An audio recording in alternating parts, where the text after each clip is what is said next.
ഈ ഡിജിറ്റൽ മാർക്കറ്റിംഗിൽ ഈ ഓൺടർപ്രണേഴ്സ് ചെയ്യുന്ന മിസ്റ്റേക്കുകൾ എന്തൊക്കെയാണെന്ന് പറയൂ.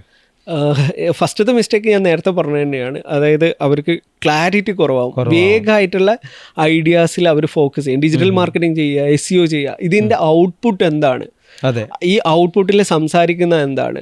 ഞാൻ നേരത്തെ പറഞ്ഞു, നമുക്കൊരു ഡിജിറ്റൽ മാർക്കറ്റിംഗ് ടീം നമ്മൾ ഇൻറ്റേർണലി ക്രിയേറ്റ് ചെയ്യുമ്പോൾ ചിലപ്പോൾ നമുക്ക് റൈറ്റർ വേണ്ടി വരും, അഡ്വർടൈസ് ചെയ്യുന്ന ആൾ വേണ്ടി വരും, അങ്ങനെ പറയുന്ന ഒരു നമ്പർ ഓഫ് ആൾക്കാരെ നമുക്ക് റിക്വയർഡ് ആവും. അതാണ് ഒരു കംപ്ലീറ്റ് ടീം. പക്ഷേ നമ്മൾ ഇന്നലെ പഠിച്ച ഒരാളെ എടുത്ത് ഡിജിറ്റൽ മാർക്കറ്റിംഗ് ചെയ്യാൻ ഏൽപ്പിച്ച് നമ്മൾ 3, 4, 5, 6, 10 മാസങ്ങളും വർഷങ്ങളും നമ്മൾ ഒഴിവാക്കാറുണ്ട്. അത് വളരെ വലിയൊരു മിസ്റ്റേക്കാണ്. അറ്റ്ലീസ്റ്റ് ആസ്ക് സംവൺ, ഇതെങ്ങനെയാണ് നമുക്ക് അടുത്ത ലെവലിലേക്ക് കൊണ്ടുപോവുക. അവർ നമുക്ക് കുറേ കൂടെ ക്ലാരിറ്റി ഉള്ള റോഡ് മാപ്പ് തരുന്നുണ്ടെന്ന് പറയാം. അതായത് ഇത്ര ലീഡിന് ഇത്ര കോസ്റ്റ് വരുമ്പോൾ ഇത്ര റവന്യൂ നമുക്ക് വരും. ഈ റവന്യൂവിൻ്റെ എത്ര % ആണ് നമ്മുടെ കസ്റ്റമർ അക്വിസിഷൻ. ഇത് ഐഡന്റിഫൈ ചെയ്ത് കഴിഞ്ഞാൽ വളരെ ഈസിയാണ്. പിന്നെ അത് നമുക്ക് മീറ്റ് ചെയ്യാൻ നോക്കിയാൽ മാത്രം മതി. ചിലപ്പോൾ നമുക്ക് 100 രൂപ ലീഡ് കോസ്റ്റ് നമുക്ക് പോസിബിൾ ആവുണ്ടാവില്ല.